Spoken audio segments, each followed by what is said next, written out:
काला साया। यूं तो बनारस घाट अपनी खूबसूरती के लिए बहुत प्रचलित है, पर घाट के किनारे कई राज लिए बैठे हैं। ये कहानी शुरू होती है बनारस के घाट के पास बने ममता निवास से, जहां प्रिया लाल जोड़े में ममता के घर उसकी बहू बनकर आती है। आओ आओ बहू, घर को अपने पैरों से पवित्र करो। ममता घर की दहलीज पार कर ही रही होती है कि अचानक एक बहुत गंदी सी बास पूरे घर में फैल जाती है।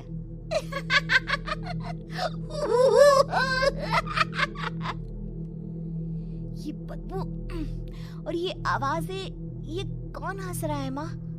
अब ये पड़ोसी ना हमारे थोड़े अलग से है। कहाँ हम शाकाहारी और ये मांस मच्छी खाने वाले। छोड़, तू ध्यान मत दे और गृह प्रवेश कर। और हाँ बहू, अपनी सास की एक बात हमेशा याद रखना, इन पड़ोसियों से तो कभी बात नहीं करेगी। अच्छे लोग नहीं है ये। अपनी सास की ये बात मानेगी ना बेटा? हाँ माँ, जो आपकी मर्जी, मैं उनसे बात नहीं करूंगी। अगले दिन प्रिया अपनी पहली रसोई बनाने रसोई घर में जाती है। ये छोकी बात तो नाक में जा रही है। एक काम करती हूँ, खिड़की खोल देती हूँ। प्रिया खिड़की खोलने जाती है। इतने जाले, लगता है इस खिड़की को कभी खोला ही नहीं गया। पर ऐसा क्यों? ओह, नॉन वेज की स्मेल आती होगी ना। 2 मिनट के लिए खोल लेती हूँ, फिर बंद कर दूंगी। प्रिया खिड़की खोलती है। खिड़की खोलते ही उसकी नजर सामने वाले घर की खिड़की पर पड़ती है, जहाँ एक लड़की खड़ी होती है। हाथों में मेहंदी, लाल रंग की साड़ी, बिल्कुल सजी धजी, मानो प्रिया की तरह ही वो भी नई नवेली बहू हो। वो प्रिया को देखकर मुस्कुराती है। हे भगवान, माँ ने तो इनसे बात करने को मना किया था। प्रिया फौरन ही खिड़की बंद कर देती है और तवे पर चढ़े रोटी की ओर देखने लगती है, पर वहाँ रोटी न होकर मछली पड़ी होती है। ये क्या? पहली ही रसोई में इतनी बड़ी गलती! हे भगवान, अब मैं क्या करूं? प्रिया बहुत डर जाती है और फौरन रसोई की सफाई करने और फिर सभी के लिए खाना बनाने लग जाती है। जब वो सबको खाना परोसती है, सब तो ठीक है, मैं बेकार में चिंता कर रही थी। हे भगवान, ऐसे ही बस अपनी कृपा बनाए रखना। रात के वक्त जब सब सो रहे होते हैं, तब प्रिया को पायल की आवाज सुनाई देती है, जिससे उसकी आंख खुल जाती है। ये पायल की आवाज कहाँ से आ रही है? प्रिया उठकर उस आवाज के पीछे छत की सीढ़ियों तक जाती है। तभी उसे बच्चे के रोने की आवाज आती है। प्रिया छत पर जाती है तो क्या देखती है? वही लाल साड़ी वाली लड़की अपनी गोद में एक नवजात बच्चे को घुमा घुमा कर सुला रही है। तभी प्रिया की नजर उसके पेट पर पड़ती है। ओह गॉड, ये तो प्रेग्नेंट भी है। सुनिए, बच्चा सो नहीं रहा है क्या? मैं कुछ मदद करूं? नहीं नहीं, आपके घर वालों को अच्छा नहीं लगेगा, मैं संभाल लूंगी।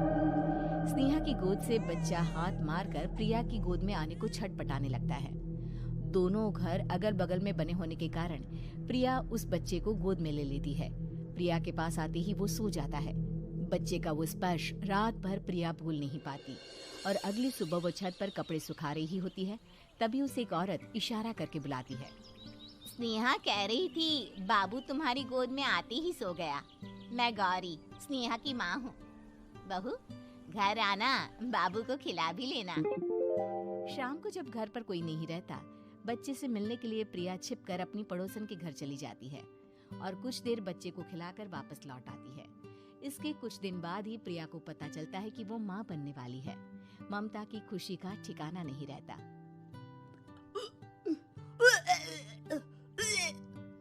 माँ जी, पता नहीं क्यों उल्टी आ रही है। प्रिया भागती हुई वॉशरूम में जाती है तो हरे और लाल रंग की उल्टी करती है। उस उल्टी में से कीड़े निकलते हैं। ये क्या? खून और ये कीड़े! माँ! माँ! प्रिया की आवाज सुनकर ममता दौड़ कर आती है, पर बेसिन में कुछ नहीं होता। प्रिया हक्की बक्की रह जाती है। ये सब क्या हो रहा है? प्रिया घबरा जाती है और अपने कमरे में जाकर सो जाती है। डर के कारण वो इतनी थक जाती है कि उसकी आंख लग जाती है। तब उसे ऐसा लगता है उसके पेट पर मानो कोई बैठा हुआ हो। कौन हो? प्रिया के पेट पर एक 5 महीने की बच्ची बैठी हुई थी, जो बुरी तरह जली हुई थी। माँ, तुम ही मुझे लाई ना अपने पेट में। मैं तुम्हारी माँ नहीं हूँ। कौन हो तुम? माँ, देखो मैं जल गई बुरी तरह से। 6 महीने पेट में रहने को भी मुझे नहीं मिला। सहला दो ना माँ। बचाओ, बचाओ, माँ। ममता दौड़कर कमरे में आती है। प्रिया की बातें सुनकर वो सब समझ जाती है। तू कहीं बगल वाले घर में तो नहीं जाकर आई ना बहू? मुझे माफ कर दो, मैं गई थी माँ। उस घर में सब मरे हुए हैं बहू। कई साल पहले स्नेहा उस घर में बहू बनकर आई थी। कुछ ही दिन में वो एक बच्चे को जन्म देने वाली थी। पूरा घर बच्चे के आने की खुशी में खोया था कि एक दिन अचानक उस घर में आग लग गई। सब बुरी तरह जलकर मर गए।